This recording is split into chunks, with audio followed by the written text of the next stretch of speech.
So now may all of you sit in meditation while listening to the Dhamma. So it's likely that you've all heard the first teaching that the Buddha gave, the Dhamma Cakkappavattana Sutta, where he taught about the Dhamma in a very short and easy way, which is that all things which are of the nature to arise are of the nature to cease. And so this was a wisdom teaching that he gave. So it's like Zen. And in the Zen tradition, they teach with wisdom.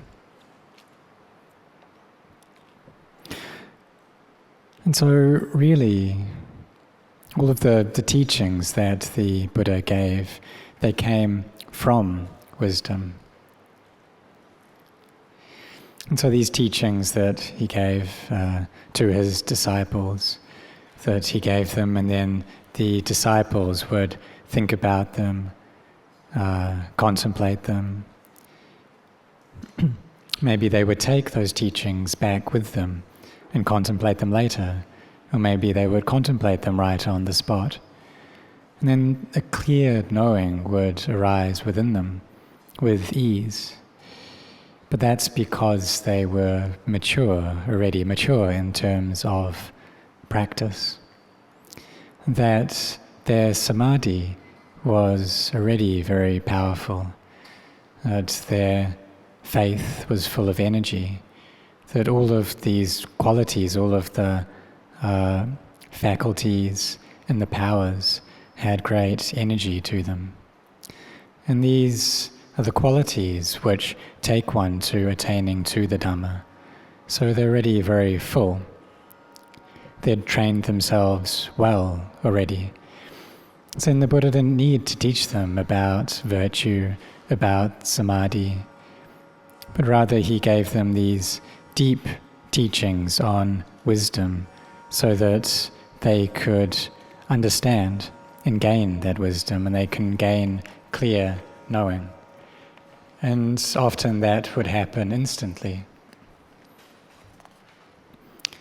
So for us, we want to be like that as well. So maybe we study Zen, for instance, and we feel like that really suits our hearts. We really like it. We want to go that way, which is very quick, the shortcut route to knowing and attaining.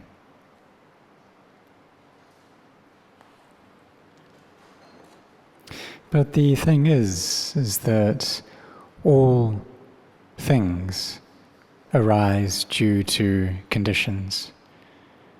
And we need to bring up the causes and conditions first. And so for one to be able to practice quickly, to understand quickly, they need to have created the causes for that beforehand. So just listening to the Dhamma, like Anya Kandanya did, that he was a Brahmin already, he had practiced the brahmacharya, the holy life already, his sila, his virtue was complete already. He had developed his samadhi to the highest level already. And all he was missing was just this aspect of wisdom. And lacking in that, then he couldn't reach true knowing. So all it took then was the Buddha to teach him just a little bit, and he could know with clarity. And the other four ascetics were like this as well, that all the different qualities were at a full level. And so they listened to the Dhamma in this last life of theirs and could understand. But you see how before that, just within that last life, they already needed to have practiced a lot. And then if we think about their lives prior to the last one, just how much barami they needed to have cultivated to be able to know and attain so quickly.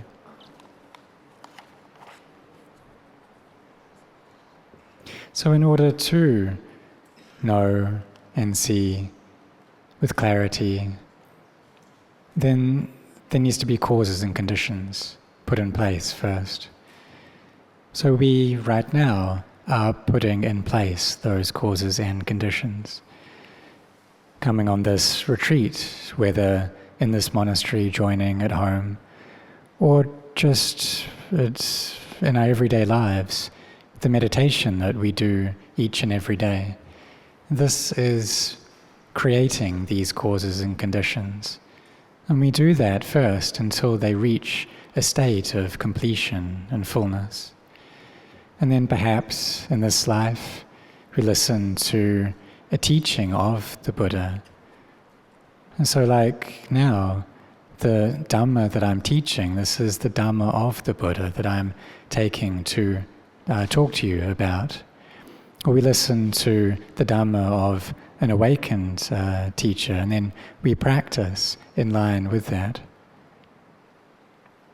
And then perhaps we can understand when we do that, contemplate into the Dhamma and see the Dhamma. And it's possible for that to happen instantly while we're listening to these teachings. But for that to happen, one needs to have created the causes for that first. And if one hasn't done that, then one won't experience that. So for those who hadn't created those causes, then the Buddha started by teaching them about generosity and virtue, bringing up a happiness and ease into their hearts. And then he taught them about the dangers and the drawbacks of that happiness. And so they then inclined and opened their hearts towards listening to teachings on nekama, on renunciation. It's like for us, we're sitting in meditation, we're training in samadhi, and that is nekama, that's renunciation. Because we are moving away from the mind which is creating, concocting, moving away from finding delight and pleasure in sensory experiences. And so this is nekama, this renunciation through our body, speech and mind. So if we don't see the drawbacks of these things, then we won't be able to develop this quality of nekama or practice it.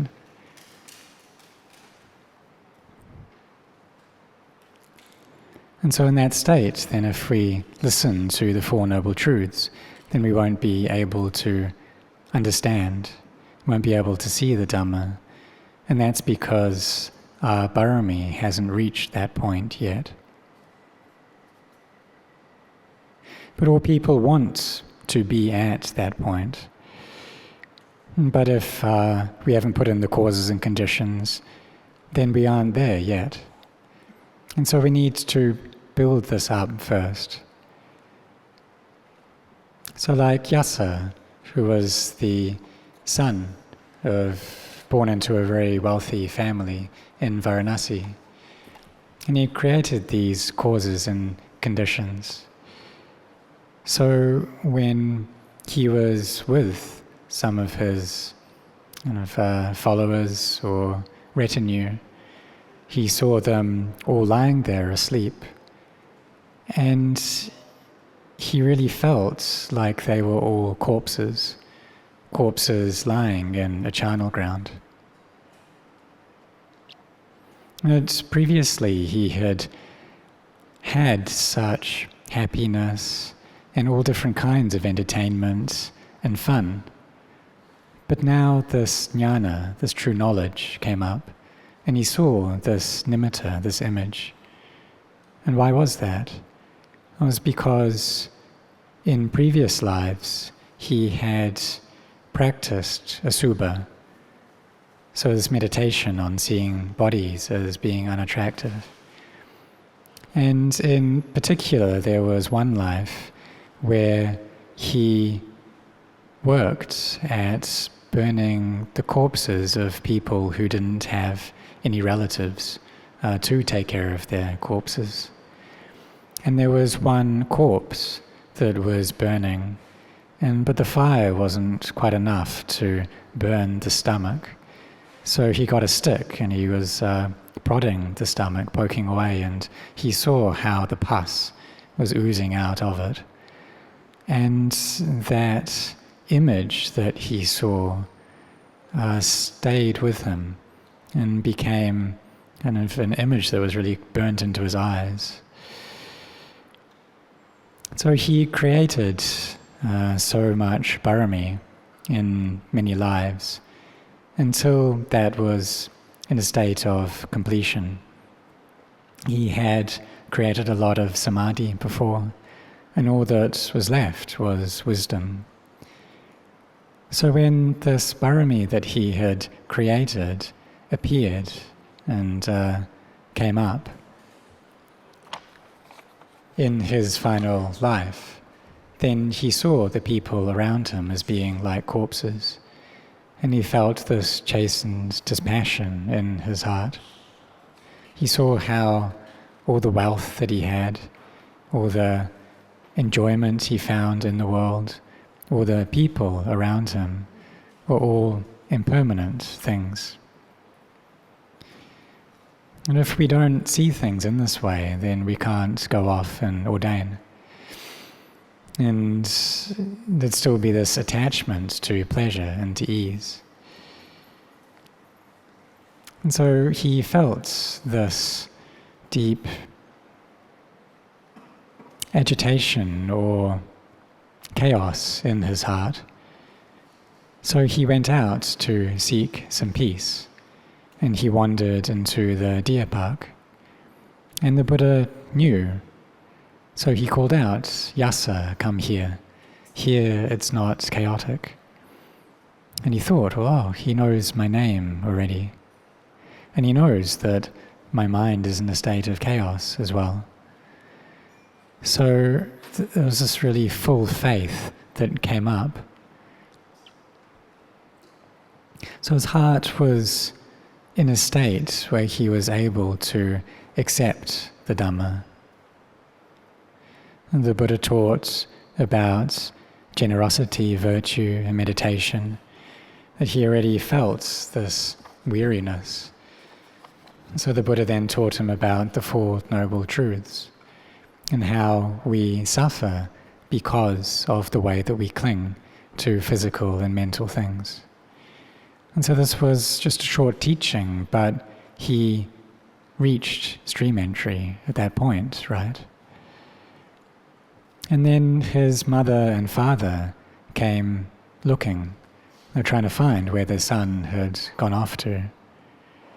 But the Buddha made it so that his mother and father weren't able to see him sitting there.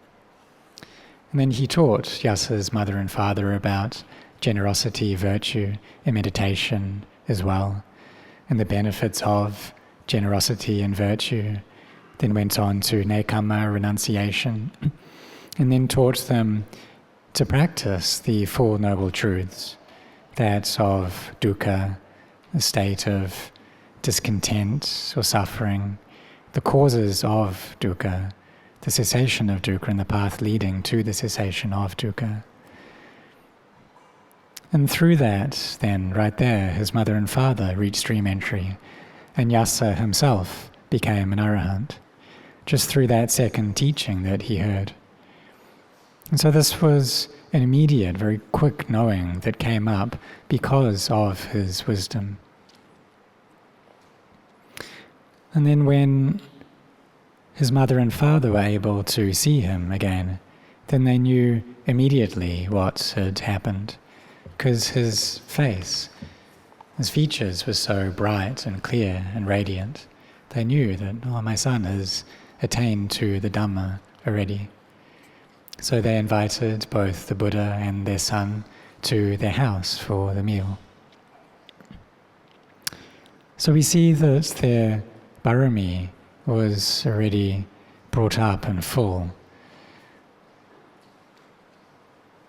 Both the mother and the father and their son, Yasa. And they also had made this aspiration to listen to the Dhamma of a fully awakened Buddha. And we see how all things have causes and conditions for them to happen. So we need to contemplate as well. And if when we contemplate we don't see the Dhamma, we don't know the Dhamma, then we need to create the causes for that first. We need to be lifting up the energy of our hearts. And so how do we do that? On this aspect of generosity, that you're all very generous people already. Sila is something that you are practicing already, so carry on practicing that.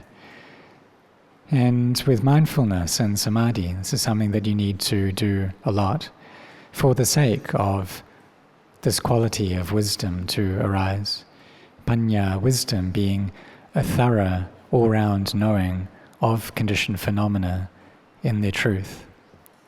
And that all physical and mental things are not self. So when we understand this, this is where we gain clear understanding right at this point. And so you can do this even though you may be lay people, that you can gain this knowledge. So if you have wisdom, then you're able to gain knowledge and see and attain the Dhamma like this. So like in the Mahayana tradition, there was the 6th Zen patriarch of China, Huineng. And when he was a child, his father passed away when he was 7. So he had to go off to work, cutting wood. But he listened one day to a sutra about emptiness, anatta, not self. And he contemplated that teaching and understood clearly. That was even though he was a layperson.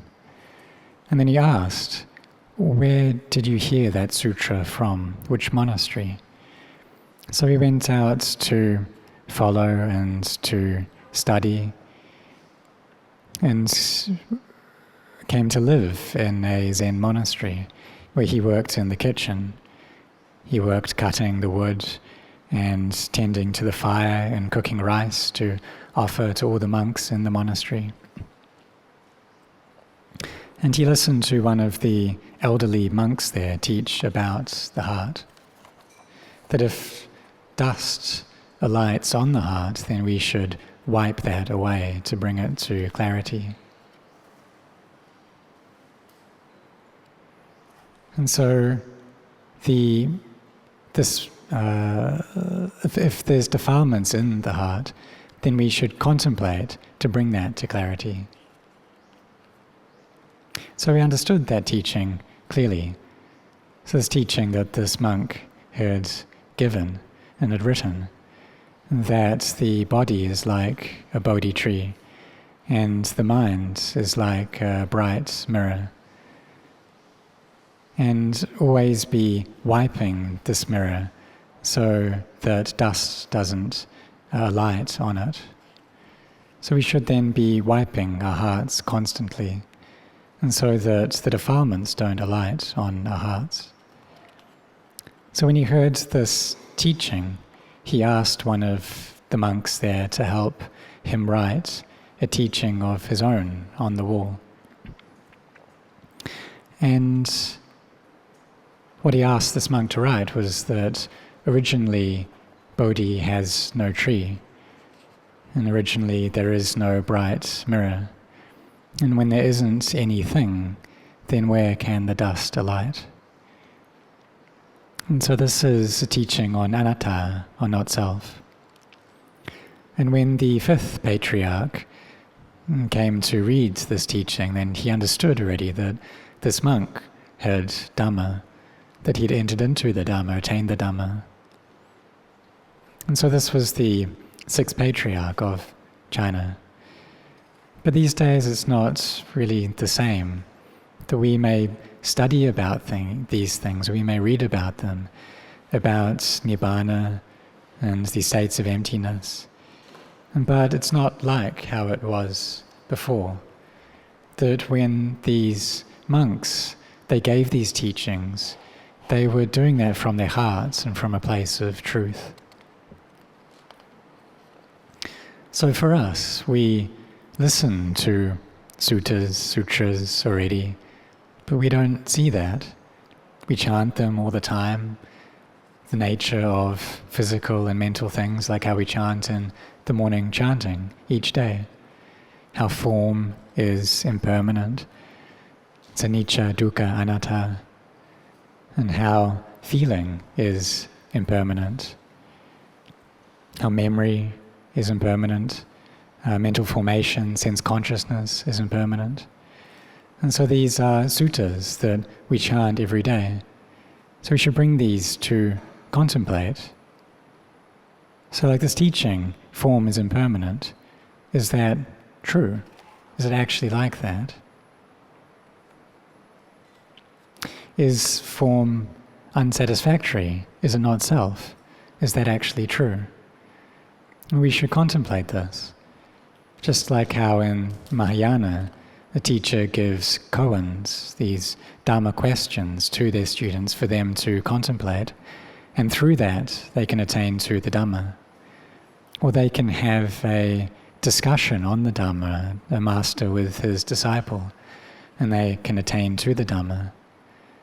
So that really this has been happening from the time of the Buddha, that the Buddha, he asked the 5 ascetics, at form, is this constant or inconstant? And what about feeling, memory, mental formation, sense consciousness? And the 5 ascetics, they answered, well, it's inconstant. So then the Buddha asked, well, that which is inconstant, is that happiness or suffering? And they answered, well, it's suffering. So the Buddha then asked, well, things that are constantly changing, which are suffering, how is it that we could take that as a self? That's anatta, isn't it? And they responded, that's right. So there was this questioning and answering, this going back and forth, discussing on the Dhamma, until Sila, Samadhi and Panya came together and they awakened to arahantship. And so this is a way for those with barami to know and attain quickly.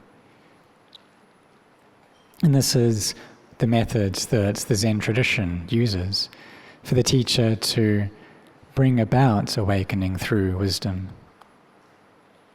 Or like Dikanaka Brahman, that he went up Vulture's Peak in order to find a place to die where no one died before.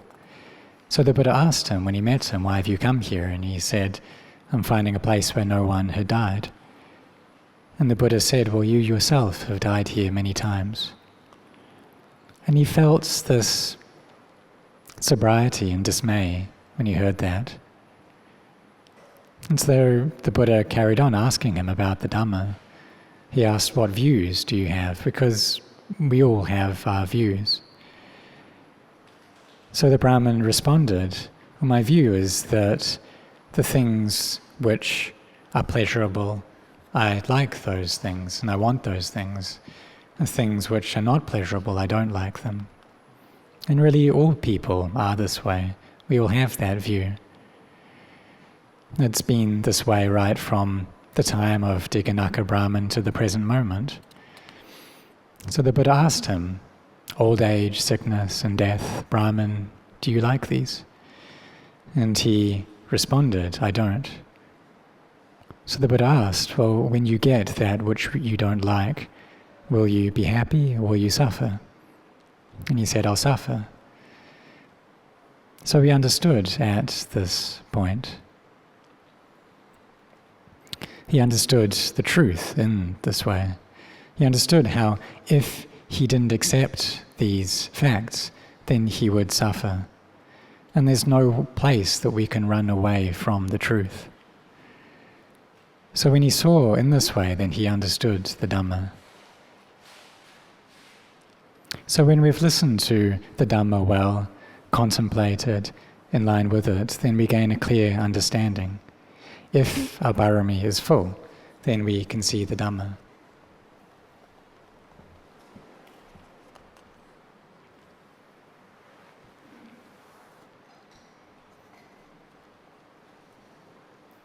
So, like for myself, that I'm giving these teachings to you, and these are the teachings of the Buddha.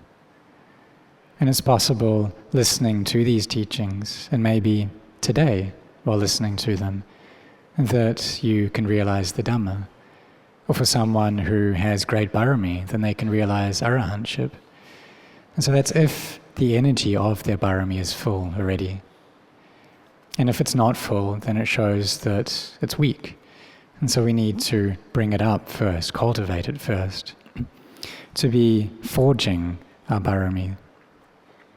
So like a mango, which is unripe, that we need to kind of incubate that or give it some heat first so that it can ripen. So it's like that with our barami, that we incubate them, we provide some heat for them. So like us coming on this retreat, that we're forging our baramis, making our hearts grow, making our wisdom grow. And so listening to the Dhamma as well, cultivating these qualities of mindfulness and wisdom.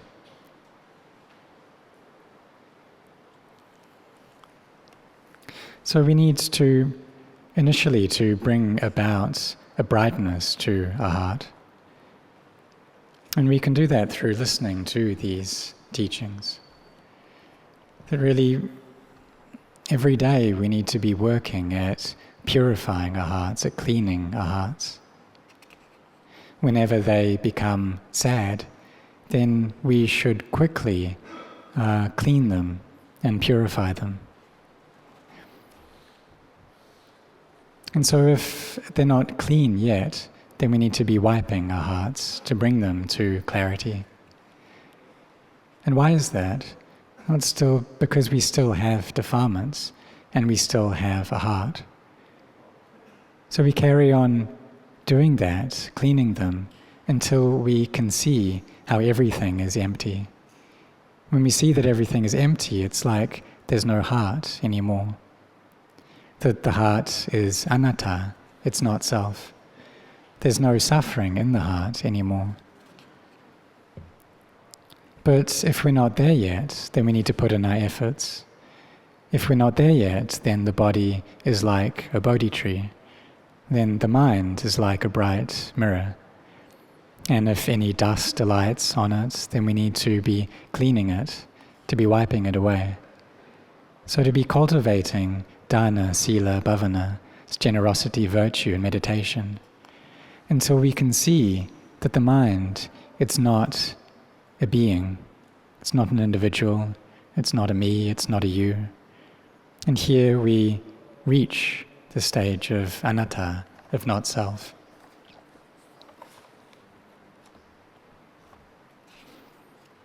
And so we listen to the Dhamma, bringing about this brightness and clarity into our hearts, contemplating as well.